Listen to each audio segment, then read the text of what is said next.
LOA Today. Walt Thiessen and life coach Joel Elston here. Today is Thursday, December the 20th, 2018. It's 8 a.m. New York time, 5 a.m. in Los Angeles, 1 p.m. in London, and in Sydney, Australia, it's 12 midnight. Thank you for tuning in wherever you are in the world. We love having you here. We love all of our listeners, especially when they tune in for one of the episodes of LOA Today. And Joel's back again. I hope you've been doing well. It sounded like in the pre-show you were doing well. Are you doing well, Joel? Yes, things are really good. We're sort of wrapping up this year. Got Christmas next week, so right. We're ready for that. And things could not be any better in my life. Oh well, hey, that's an endorsement right there. That's cool. So good. Glad to hear that. And this is another Q&A here on the Facebook Law of Attraction group. So if you have questions for Joel to answer, or Joel and I, we'll be happy to address them. Questions, comments, anything you want to share. Anything you want to talk about, we love doing this kind of thing, and that's what we're here for, is to talk with you guys.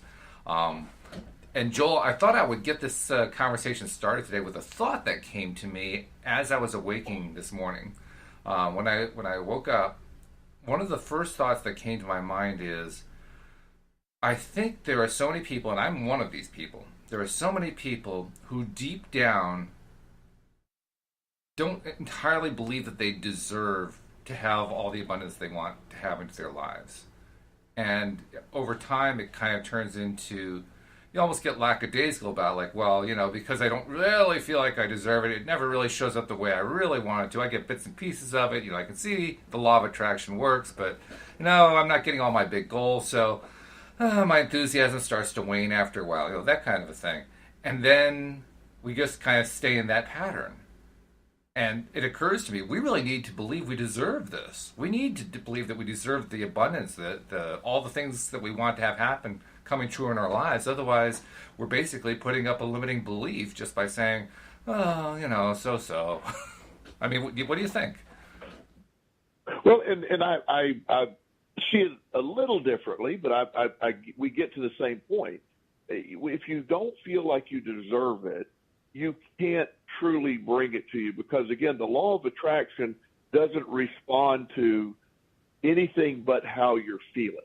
Right. And if it's a resistance feeling, it isn't sitting there going, well, this guy doesn't deserve it.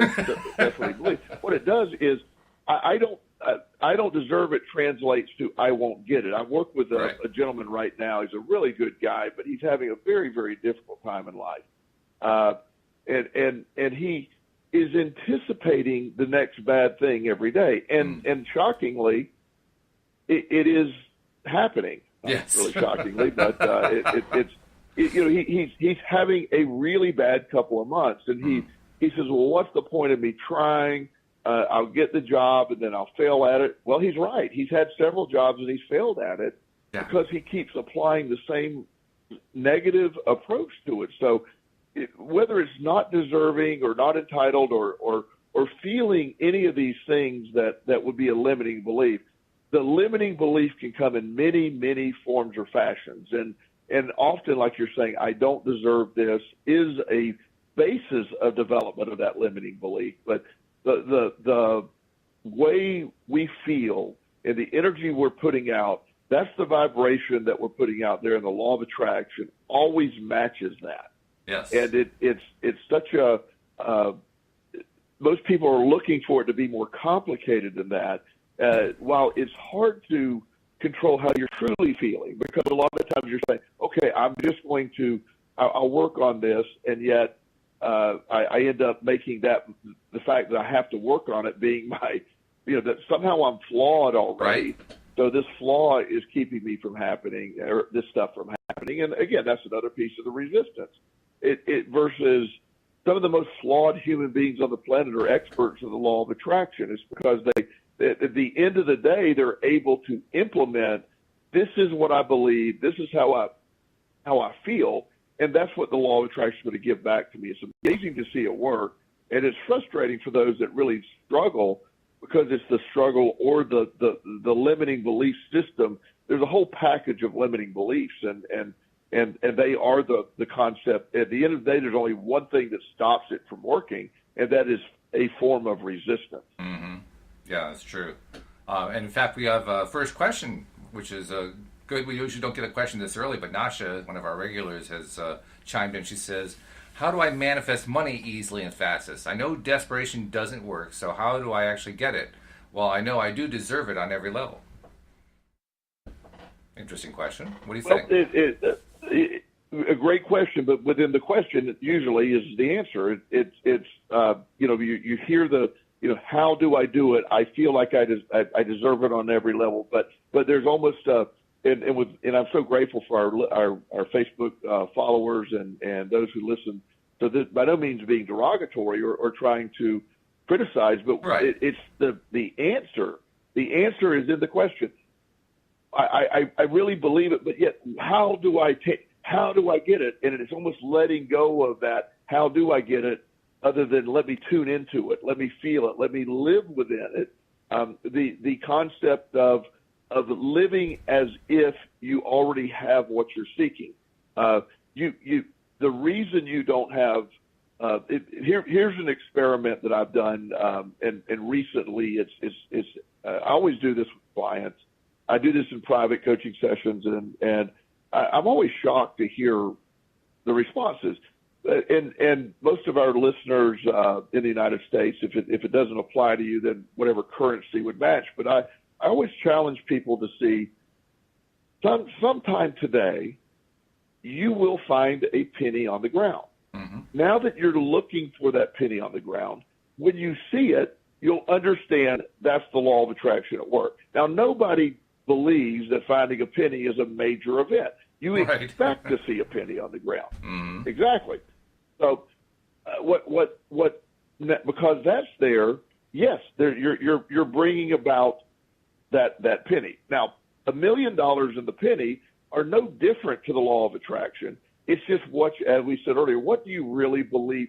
Since you don't doubt the penny's an issue, you'll see multiple pennies. I have a young man that was in a deep depression, and he wanted to apply the law of attraction. Medications hasn't worked, and he thought about applying law of attraction in life, and he liked the concept. And he said, one of the things that launched him the most, I said, when you go sometime today, when you'll see a penny. And I used that, and he just sort of rolled his eyes, internally, he told me, and smiled and left. Well, I get a text waiting for my next client. He was in the parking lot. And he says, "Did you put the pennies there?" And I said, "What are you talking about?" He said, "There's 3 pennies by my car." Later in the day, I get a text at the grocery store. There's a penny on the ground. By the end of the day, I've seen about 20 pennies. And I said, "Well, yeah." I said that. He said, "So, but I think they would have been there already." And I go, "They were, just like everything else is. You just have to tune into it." And it's that same concept here, the ability to tune into it, and it's our resistance that pushes it away. I used this analogy one time when I bought my Porsche, and I wanted it to. I thought, well, this will be unique. I'm driving a Porsche. Well, that day I saw 25 Porsches identical to mine. But where did they come from? Right. Well, they were always there. I just wasn't tuned into them. And the law of attraction is more about tuning in with your emotions and what you're feeling. So I want to answer the question as easily as possible, but it is the number one question, the law of attraction, of how do I quickly attract money into my life? The quickest way is to really believe and feel like you have the money already. And that's how you attract it. When you live in an abundance, you have more of an abundance. When you live in a lack, you will always have more of a lack. And in this case, I really do believe that this young lady deserves it. She feels she deserves it, and she does. But when she can really tune into it, because it's almost always the thing that we're most desperate for that is the hardest to obtain. The people that have ongoing financial problems tend to follow them their entire life because it's often inherited in a lot of cases.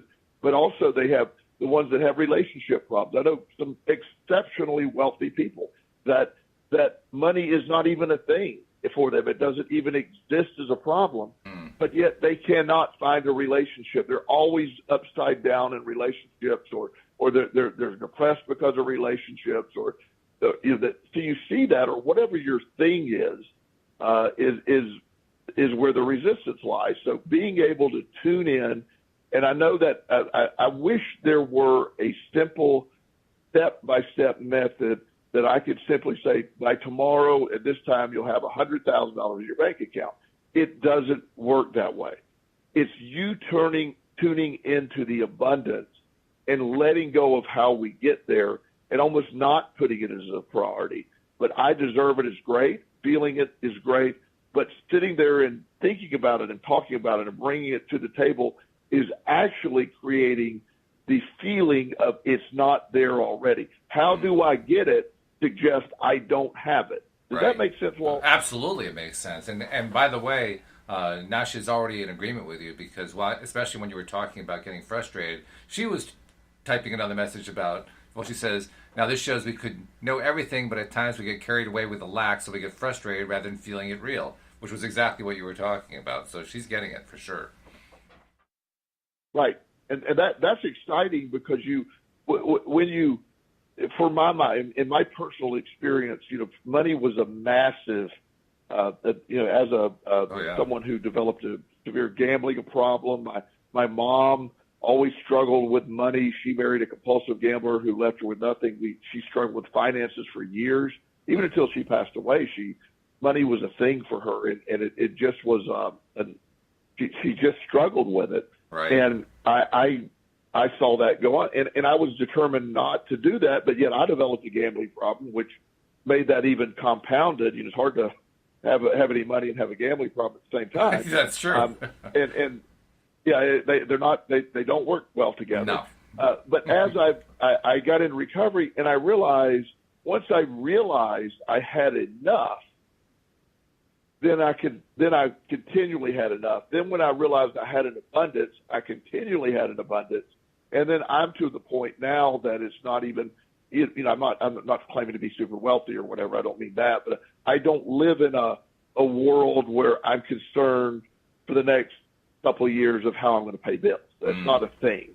Right. So that just attracts more money, and it just, you feel really good. You feel really good about that kind of thing. So like my several of my friends are in financial planning, and they're always on. I'm like, you need to prepare and look for retirement and all this. And I'm like, no. I said that. No, I'm glad you do that for a living, but there is not a scenario where I need to worry about that. I will not retire. I don't want to retire. Why do you quit doing what you love? So I'm living in a world where I'm making money doing what I love doing. And I don't want it to stop. I don't want to retire. Retiring to me sounds scary. That would be fearful. I love that. What am I going to do? Yeah. That's funny, but it's true. I mean, once you find something that you really love doing, why would you want to stop? There's no point to it. You want to keep going because you're having so much fun. Yeah. Deidre also shared a couple of thoughts. She said, LOA is non-judgmental, too. She says, it is God who always says yes. He doesn't judge what we want, is how I understand it from Neville anyway. While my former religion, or any religion for that matter, will make us think we are undeserving, we have to remember grace from God. And then she goes on to say, how do we get money? I think once we align with the energy of money, it comes, I think. We shouldn't think it is not on its way. And I'm in the same boat as Nash, but I know I must be in alignment. So while I wait the interval of time it may take, I work happily on other aspects of myself. What do you think? I love that. I'm in the process of what the book I'm listening to right now is called The Miracle Morning, and it's talking about. It's a great book, but the part this morning that matches exactly what she's saying is we have this energy that is within us, and we're created a baseline of where we're at by self-improvement, working on other areas. It's almost like getting in the back door to what you want. If you go directly at money, you create the resistance. But if you look at making your whole life, I keep this one gentleman's famous email, and I keep forgetting his name, but we should have him on the show, that wrote about how the law of attraction is working in every area of the life, but the area he wanted it to work in the most. And that's exactly what you talk. Work on ourselves as a whole. Get up every morning, intend your day, and look at the abundance overall. Not only do I have, because money is what we always tend to focus on. I have 50 in 2 months. I'll be 57 years old. I'm incredible health. I feel wonderful. I'm on no medications. I'm in the gym every day of my life. I've recently adopted my son who is recently turned 13. I have a thriving practice. I'm working on a couple of books, and I'm not saying this from a bragging standpoint, but I'm letting you know I have this life that is not limited any longer. And the law of attraction brought all that. If I were just to focus on one area of lack, then it would be it's not me seeing the whole picture. When we see the whole picture of what it's doing, apply the same energy to what you're thinking. You're almost not being distracted by that. Good health is something we take totally for granted every day. You wake up, you feel good. You don't. I acknowledge that every day. I wake up every day acknowledging the fact that I can feel like I feel. I feel better today at 57 than I did at 30. That's a fact, and I acknowledge that daily. And so that just within this process of the whole work, this miracle morning talks about waking up. This gentleman was lost. Very, very short synopsis. He was a successful person, lost everything in the financial crisis. Had a morning where his friend talked him into getting up and going and exercising. He does. He has an epiphany. He sees it different. He started getting up every morning, started changing his narrative of how he's doing the day. You talk about doing your mirror work, doing these things that are sort of out of the comfort zone, but sitting in silence, meditating or praying, whatever your version of that is, but work on yourself, improve yourself, and you'll be shocked at those. But if you sit there waiting without doing the work around yourself, you'll find yourself being stressed and overwhelmed and unintentionally pushing away. So exactly what you're saying, by aligning with the money, you do that by doing the work on yourself. Yeah, I agree with that. In fact, I've been noticing a lot in the work that I've been doing, because I've been doing more than the mirror exercises. I have 2 or 3 things that I do every single morning. And as I've been doing them, one of the ones I've been doing is using videos for visualizing, because you and I have talked in the past. I have this aphantasia that makes it really difficult for me to put images into my mind, to create them in my mind. So I use a tool, to help have the images, so I can have the images to enjoy and to look at and to think about. And as I've been doing that, I've realized that it's very easy. This is kind of where the original topic for today came to my mind. It's very easy for me to just enjoy looking at the video, but I also recognize I have to put myself into it. And I don't mean just imagine myself being in the space. I mean, I have to throw myself into it. I have to get into the excitement mode looking at that video and make it feel like I'm really living it, or else I'm not going to actually build it the way I want to build it. I'm not going to attract it the way I want to attract it. I got to be a part of it. And that's huge, I think. Yes. That's why we do all these things. Well, and that's the point, and that's why this question is so on topic, and again, so appreciative for our listeners, because it's literally tuned in to what I was feeling today. Mm-hmm. I have this morning that I have created, and long before I've been listening to the Miracle Morning is my book, but every morning I get up at 5:30. I'm often up a little before that. Very seldom does the alarm awaken me. I'm usually between 5 and 5:15 I awake. I get up. I make me some coffee. I have a very healthy, low-carb start to my day with some protein. And I'm listening to, like I am the Miracle Morning on Audible. I listen to that every day. I have a 20-minute meditation where I sit in silence, sit in darkness. I sometimes do a guided meditation. Sometimes I do some transcendental meditation. Sometimes I just do a mindfulness breathing exercise. But I try to sit in silence and really work on improving my brain, how I'm able to manifest things. And I do that by me slowing it all down. I really appreciate that time. Mm. Now, the day's going to happen. I'm going to have a lot of chaos during the day, and I'm able to deal with it because of the line of work that I'm in. But I prepare myself every day. I view every day as I'm excited to get up. I'm that guy that loves Mondays. I'm that guy that looks forward to what's going on. I one of my favorite sayings, and I posted today on Facebook, was You've been assigned this mountain to prove to others it can be moved. Oh, I saw that. And, That was and great. Yeah, I have that ordered, and I have a massive thing I'm putting on my. That is the thing that's going on my wall. That is, I wake up every day and I'm looking for the mountain. I view now the mountains are running for me. Like, we don't want none of that. Let's go. I've totally turned it around on the mountain. They're like, oh no, here he comes. So I've been assigned to move this mountain so it can be moved, and I don't doubt they can be moved anymore. And so with that attitude, that's how you love life. And so, that idea of learning this piece of it, you see a law of attraction working on so many levels. It works, but you don't realize, just like that. I love that there is no judgment from this. You're not flawed. We're as a society, we're looking for our flaws.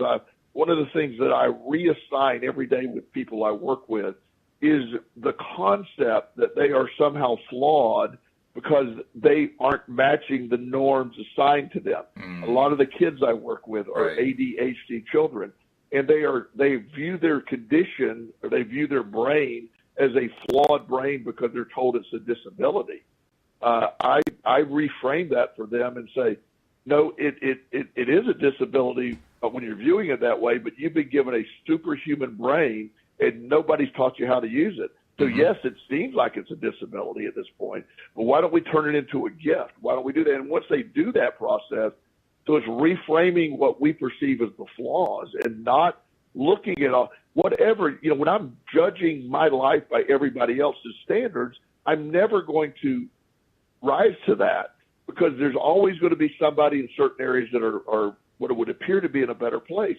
That's not the case, Walt. It's a very big journey out there, and there is no judgment, and that it takes there's self-responsibility, and what religion often does, and again, not be critical of anyone's religion, but what it often does, it gives you a sort of a platform to blame other entities or God or the devil, versus the self-responsibility. You've been given this life. Figure it out. Use it. We all have been to different places. We can blame, or we can look to blame how we got here, or we can just accept where we're at, put a period behind what's happened, and move forward. That's aligning with today. That's aligning with the power of now. That's where all of this stuff sort of converges, and that's the beauty of it. I agree with you. Yeah, absolutely. And by the way, just as you were starting to talk about what your daily process is, Nasha was asking me what my daily process is. So thank you. You actually helped to answer the question that she brought up. And Nasha, I'll tell you, mine is, like Joel says, I start off with mirror exercises, basically, feeding my own ego, essentially, and doing, and the interesting phrase to say that too, feeding my own ego, because in so doing, my ego goes away, which is kind of interesting. I'll say to myself, I love you. I think you're fantastic. You're doing well. You're doing great stuff. Here are some of the things you did yesterday. I go through the list. Here are the things you're planning to do today. Go through the list. And in the process of doing that, just keep patting myself on the back for all of the good things I'm doing. And as I do that, my ego just subsides and goes away. Just like it's gotten what it needed. It's done. It moves on to other things. Whereas if I didn't do this, my ego is always looking to get stroked, right? So I get the strokes out of the way, and now I'm feeling better to do the day. And then after I do the mirror exercises, like I was saying, I'm doing videos now. I have videos that I found on YouTube that I play, and I just play one after another, and each one is about something I'm wanting to attract into my life, and I focus on it, and I put myself into it, and I'm trying to build up my experience of it, kind of like the Neville thing, the Neville Goddard idea of assuming the feeling of the wish fulfilled. So I feel like I'm actually in that scene. So that's another big activity I do each morning. And occasionally I'll do some kind of meditative activity. That's why I said it was 2 to 3 things that I do every day. But usually those are the 2 things that I do. So compare and contrast with what Joel gave you. Well, and Walt, and I love that. And part of the only thing that I want to sort of put into its perspective for you is, again, you use the word ego like that's a bad thing. Like we're again conditioned to hear that. I don't think of it as bad. Truly love yourself. I don't really think of it as bad. Right. What I think of it is it's getting in the way of where I want to get to. I think of it as like, I'm so focused on this ego thing that I forget to focus on what it is I want to focus on. And so I need to push it out of the way in a sense. Well, because we are conditioned to again look at things like the idea. Well, it's very healthy what you're doing, and when we view things from a perspective like, well, I'm not this or I shouldn't be doing that. Why? I don't know where that came from. One of the concepts that, and I always get confused with all the gurus, so I don't know exactly which one. There's so many of them. One of the, they are. And one of the gurus, is I've heard him say in a talk he was giving. He said, look in the mirror and say you're perfect. And I'm like, wow, that's a hard thing to really say and believe because I view myself as so flawed in so many areas. And his point as he went on, you're perfectly you. Yeah. You're in a different starting place than everyone else. Once you get to that understanding, you are perfectly you and accepting you and not using other people's rulers to measure you, then you start your journey in a perfect way. My journey unfolded for me from anybody's descriptive. It was not. It was a crazy bumpy ride. It wasn't straight up. But the fact when I frame my journey, like I said before, I now view it as like now the mountains are running for me, and I've lived that. Or I love that. What a phrase. And that's how I truly get up every day and do that. Stuff's going to happen. I know that. I can't stop the stuff from happening. But I am so confident and I feel so great in my ability to handle whatever life throws at me. And it has thrown a lot at me. I thrive in scenarios. I'm not looking for conflict or issues to deal with. But if they do arise, I'm not worried about them anymore. I'm also realizing that one of the best things I can do is to pay attention to those parts of the day that I do have control over the schedule, where I spend time focusing on stuff that I don't really want to focus on, just because I do it habitually. Right. And in the process of recognizing those things, realize that, well, okay, this is a part of the schedule today that I can control. It's not like I have to be at job X or, helping this person over here or whatever it is. I can actually, this is me time. This is part of my day that I get to decide what I'm going to do. For that moment in time, instead of focusing on what I don't want, I am going to find something else that I've been wanting to insert there. And I got to do it. I got to do the work. Yeah. I mean, there's a certain degree of work involved in the sense of, committing to sitting down or standing up or, taking whatever action I have to take in order to get to focusing on the thing that I need to focus on. So it takes, in that sense, it takes work. It's not really work. It's not like, I'm going to work today. It's more like the work of redirecting my attention.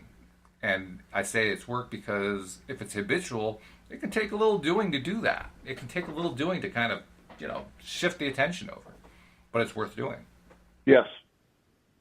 And that's the growth, that you've demonstrated in a great way, how you've learned to adjust your attention, the stuff that was the most difficult for you in the beginning, and since I've been with you on your journey for the last few years, has where you have realized is that, the stuff that made you the most uncomfortable is what you have really sort of thrived at. A big turning point for you is sort of in a generic descriptive is you to say that you plan things out is sort of an understatement. You're a little, you've always made sure I was dotted, every T's crossed.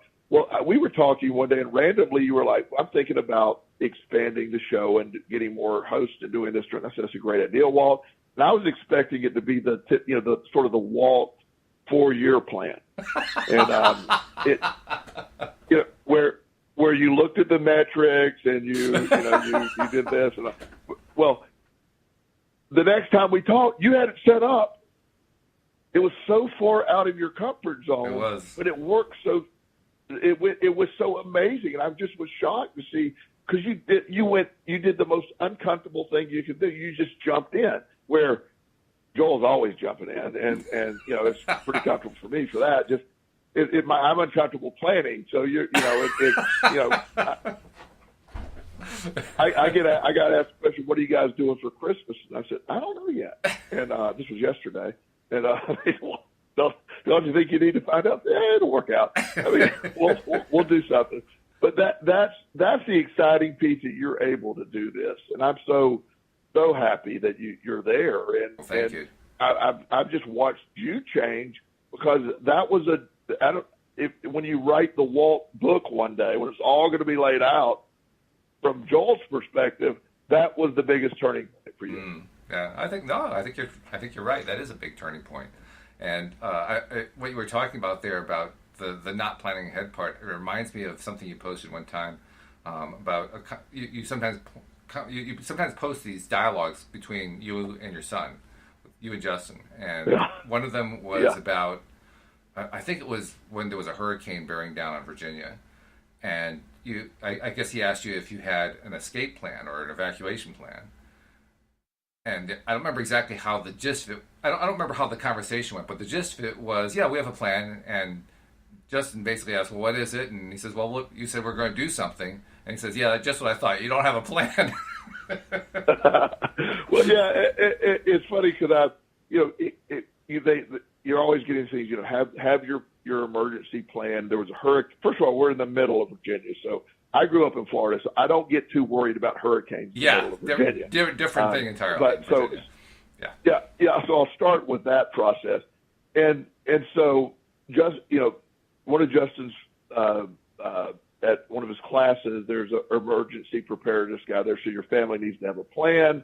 You need to, do these things. And so he came home and he said, Dad, do we have a plan? I said, yes, we have a comprehensive emergency plan. And he said, well, what is it? And I said, we'll just leave. Yes, we'll leave. He said, well, he said, well, that's not really what they're saying we need to do. And I go, well, son, if a hurricane, we'll just go, and when it's gone, we'll come back. If the house gets destroyed, we'll buy another one. And we already have another house in Florida. We're good. Dad, he was worried that I wasn't worried about it. And the way it was presented to him at school was, you needed this multi-point checklist. And I said, so we'll leave. I said, I got some cash out of the ATM. We have a full tank of gas. I have a 4-wheel drive vehicle. I can figure out how to get to some place that the hurricane hadn't fit. That's all we got to do, buddy. That's all we got to do. Mm-hmm. And it was also a lesson to him of, because again, I adopted Justin from foster care. So there's a concern, there also tends to be worrying about we're fine. We're going to be fine no matter what happens. We can handle whatever happens. Mm-hmm. So that was sort of my message to that. And I'm not critical of, obviously you need to plan ahead, but I truly view that way. I'll leave and call the neighbors, say the electricity, or first of all, the house there. Okay, then that would lead. If they say no, say okay, it was nice living by you, and I get another house, or it is there. Is the electricity back on? Say call me when it's on. It's really that simple, and so I'm fortunate that that's how I am. I don't worry about those things anymore. But it is a great way to live, and that's in my mind. It's a great way to live. Actually, I'm not sure the other way really is living, personally. Now it's all based on what your perspective and what your preferences are in life. But for me, having lived so long as I have in the realm of worry and concern and, I got to figure this out and all that kind of thing, and now finally having, at least partway, I think mostly crawled out of that, I can tell you the second road is better than the first road by tons, by huge amounts. Living in that worry space is just miserable. Climbing out of the worry space and saying, you know what, I'm not going to worry about this anymore is a much, much more pleasant place to live in. My take only, I guess. And again, everybody's individual. When people come to me, they're asking me how I see things. When I tell them this stuff, they don't have to do it. We're offering our opinion, and some people may find this beneficial. Some people may want to argue with us. You can't argue with me because I'm going to say you do what you need to do. I'm telling you what works for me. Right. One of my favorite segments on local TV was, and I've shared this on the show several times, but it's been probably 3 or 4 years, maybe even longer. But I very seldom seldom have the TV on anyway, and I'm never. Yeah, that alone watching is shocking. I mean, that you even knew what was on TV. I'm surprised at that. Yeah, and it was the only reason I knew it. I was watching a football game, and you know how you leave the TV on and you can do something. Okay. So the news had popped up. So this lady the newscast started at the top of the hour, and they're interviewing a lady whose home had burned down, and it had burned down to the ground. And the reporter was there, and she was asking her the questions, and they said, well, you know, how are you doing? How does it feel to have your home and lose everything? And the lady was like, well, fortunately, my kids weren't here. We were able to get the pets out, and she basically was like, well, yeah, I mean, it's not, you know, we have a safe place. We're staying with friends now. The house is insured. So the lady was basically just grateful that no one was harmed, and it was only a house. Well, the reporter kept trying to say, but how does it feel to lose like all your pictures and all your memories? Mm-hmm. And the lady was like, well, my pictures are backed up online. The beautiful thing about where we live, I have all those things. I recently converted them over, so I'm grateful for that. They said, but you've lost everything. And then the lady once again said, well, we're completely insured. We'll be reimbursed. My insurance agent has already called me, just texted me a second ago, that they'll have me a temporary check, and we'll have it settled within 2 weeks. So it really will not be a big deal. The kids won't miss school. It worked out well. They have clothes at friend's house. We'll go buy some more now. It's not that, you know, we're really blessed. And so the lady asked one more provocative question, almost trying to elicit. And the lady said, are you trying to get me to be upset? And the lady was like, no, I just don't know. You know, our audience would like to know what it feels like. She goes, no, I think that you would like to start the broadcast with me crying on live TV on how I lost everything, because that would help the ratings. My answer is, we are grateful and blessed for all our support. We're grateful for the fire department. None of my family has lost their lives. We are not out financially. Other than a couple of weeks of unconventional living for us, we're absolutely fine. And the lady said, okay, thank you. And so it didn't give the reporter what she was anticipating. No, not at all. Because that doesn't sell on the news. The news doesn't want to hear, yep, things are great. Things are really good. But, oh, well, that's not news. It needs to be bad. Yeah, right. And that's sort of so when we're looking at it, when we live life and we look at it, I wake up every day. And here's the thing that I want to really it's part of my thing. I consciously remind myself I am grateful for the opportunity for today. It sounds ridiculous, but I really say that every morning, because with the opportunity of today, no matter how bad things are, you're in the game. You have a shot. You have a chance at life by just that one act of being today. The power of now, the power of right now, is the most powerful force that we have at our disposal. The law of attraction is what we do, but when we live in now, that's when we're the most able to benefit or manifest with the law of attraction, because we're not putting preconditions on things. The power of now is living right now, and I love how they work together. They're really the same thing, but it's described in a different way. Another listener, Bronwyn, added a comment based on what you were talking about. She said, I think people like to get scared to get motivated. I think there's some truth to that, don't you? There is. That's a great point. There's I'm pretty sure maybe it's Tony Robbins, desperation or motivation is what we need. You need to either be super desperate or super motivated to get something going. So sometimes people being scared can be a motivating factor. Unfortunately, for a lot of people too, being scared is debilitating. And this is something that this is where we really got to focus and understand that how we live our lives, how we daily view things, our perspective is where we're in charge of things. And the law of attraction, again, the idea that we can easily get totally out in left field and forgetting about right now Here's where I'm at. And that's where we apply this. And I love when our listeners point in, from her perspective, she sees it the way she sees it, and being scared can be a good thing, but it's generally, it often has the reverse of results because you act from a base of fear, and the law of attraction is picking up on the fear. That's a long way to get there, but that's what we're saying. And then Nasha chimed in saying that people are often afraid of change too. So that's another way it can work out, that how it plays out when you're in that stressed situation. Right. We talked about the concept of homeostasis before. The body and the mind and life is conditioned to avoid change. Mm-hmm. Change is often again painted as a fear-based thing. I'm not aware of anyone that's ever created great things without having to go through massive change.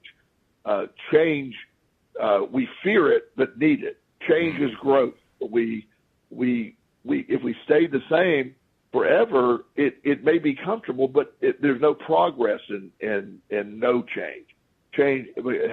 But people are fearful of it because it requires different behaviors. It's uncomfortable.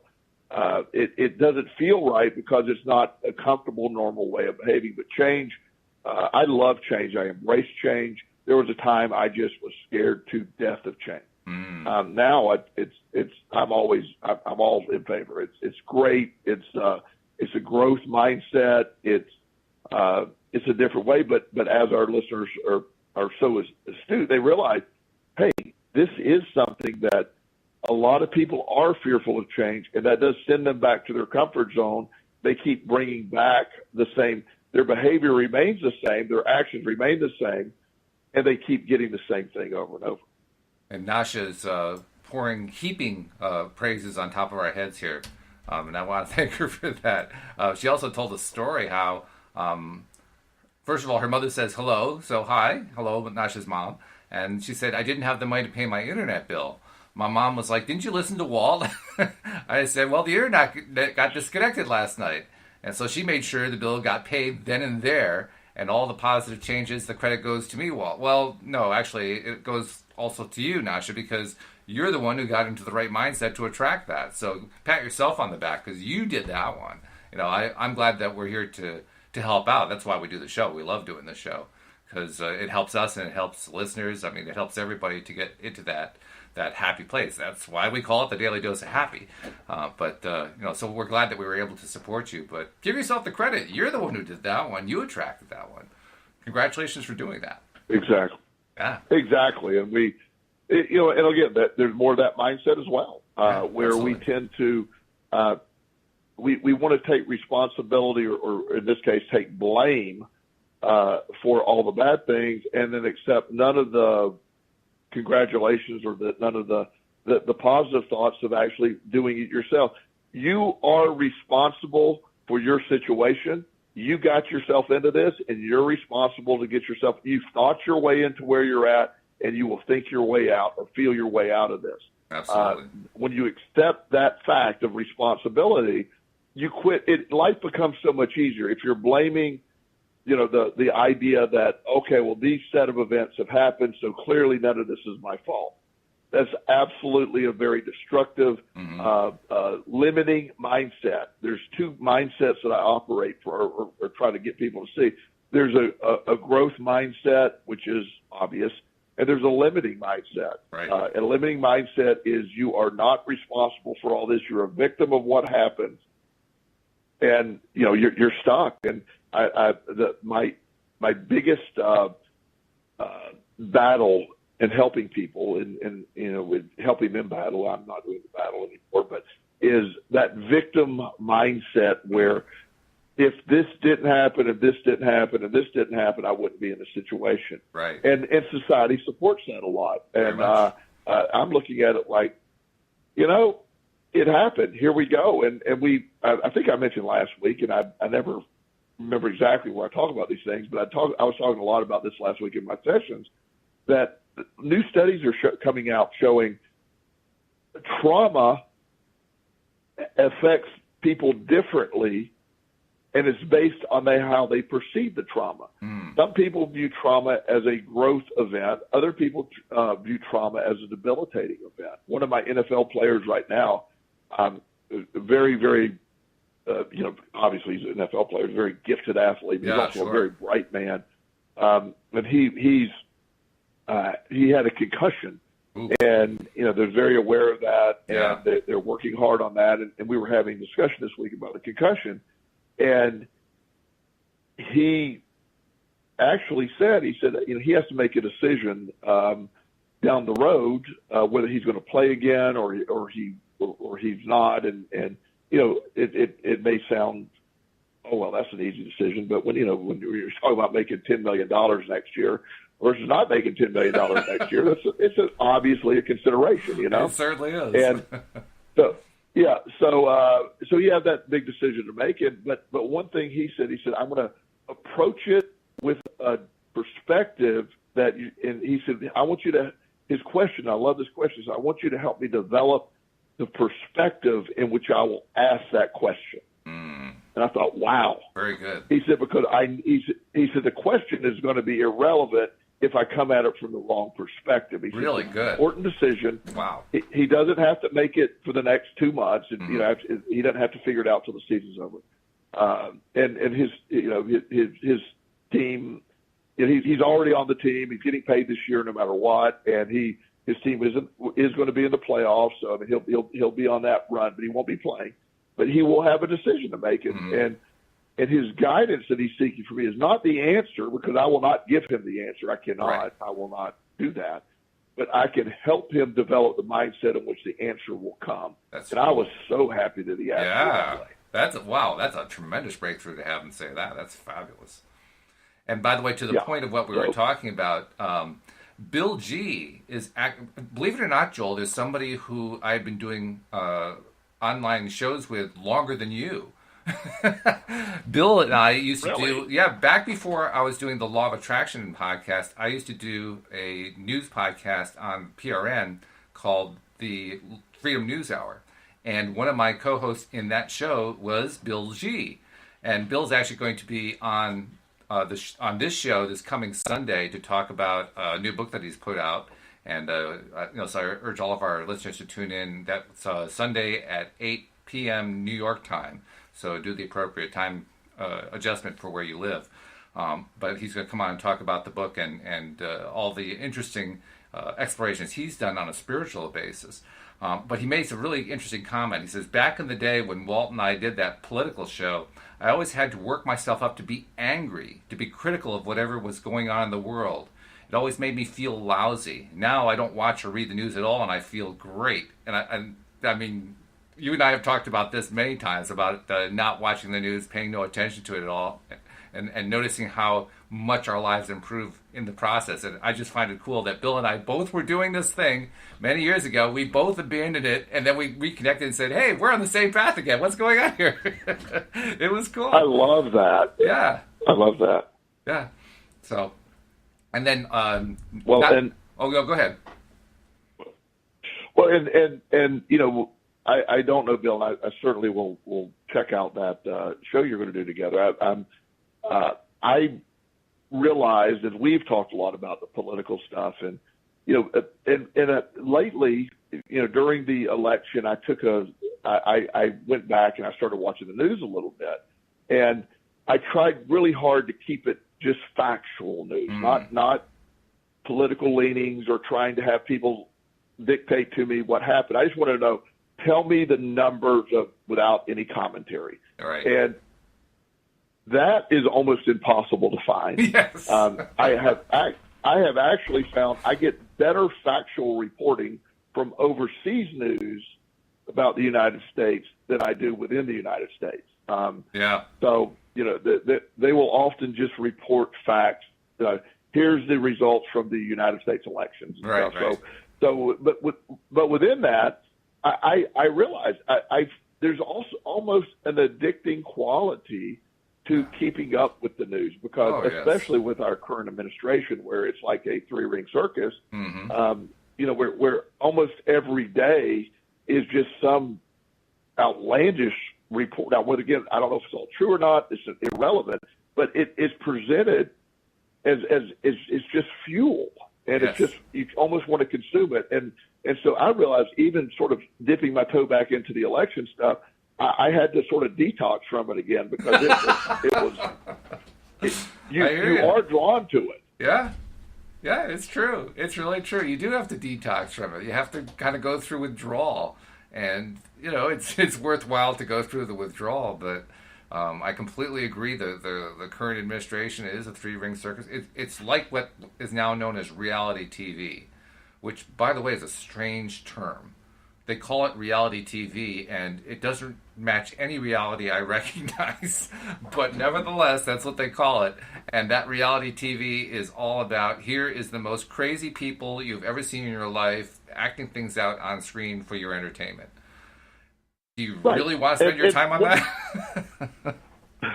One of the funny things, this is years ago, those that know my story, I was early in my recovery. I ended up in a halfway house in Florida, really a sort of a therapeutic community that worked with gambling addicts.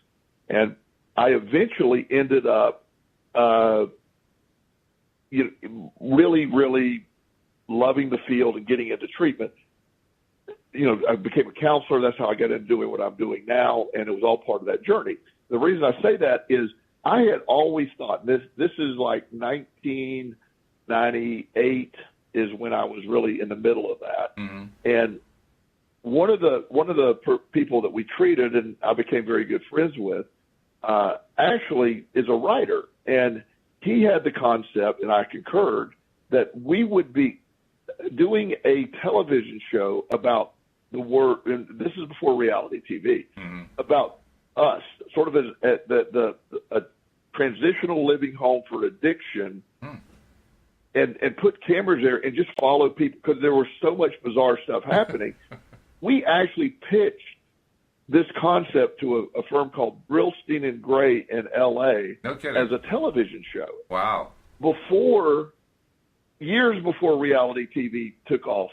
Reality Survivor, I believe, is one of the first ones. Uh-huh. And I think MTV did some stuff too. But we were way ahead of the curve, and we were actually told at the time that while this is a great concept, that at the time they were focusing on sort of cartoon type things like The Simpsons and Family Guy and South Park. And so they were more in the animation field, is where they were putting their energy, but they said that was a great idea. So I found it ironic that we were way ahead of the curve with the concept, but you're absolutely right. Reality TV is the opposite of reality. No one's reality is that. It's just, that's what's hilarious about it. That is funny. I mean, and it's also a good reminder. I mean, you talked earlier about the meme that you published on Facebook earlier today about here's the mountain you've been assigned to move. And that's really what's at the root and the heart of understanding why reality TV isn't real. Because the moment you recognize that reality TV doesn't represent any actual reality, first of all, not a reality you want to be a part of, and second of all, not a reality that's very likely remotely connected to what's going on in your life. But more than that, it shows that because reality is so perception-based, that's how you're going to move the mountain. You're going to move the mountain by changing your perception to whatever it is you want to change to. So now it doesn't really matter what's on reality TV. Reality TV is almost irrelevant at that point because you're the one who's creating the reality. Yes, and that's the. I was watching years ago. I was watching one. It was sort of new, and I forget the name of. It was about some gentleman, young man or man that has a family. Well, their scenes are so clearly staged, and it was so bizarre. And I'd hear people talk about it, and it's like they're performing for the camera, so you're getting the opposite of reality. You're not getting the realness of it. I was on there's a show on A&E Network called Intervention, and I've actually been on that show a couple of times in a couple of different treatment centers I've worked for, and a lot of the footage is staged. I mean, it was some of the stuff was not true to form, so to speak, without getting into great detail. And I was a little disappointed in that because the concept was really good at the beginning, but then I realized, some of this is just sort of put on as an air Yeah. to get ratings. I get it. They're there to make money. It's not really there to do anything but make money. But it the idea was pretty good, but it went way out there, and I don't think they're on the air anymore. But it was really an interesting view into how that worked. Mm-hmm. Yeah. Well, I'm wondering if they're going to be able to come up with. I'm not sure even how you would do this. How do you come up with a reality TV show? You have to call it something different because it's going to be, creating reality. How do you create a creating reality TV show? One that shows people creating new realities. How do you portray that?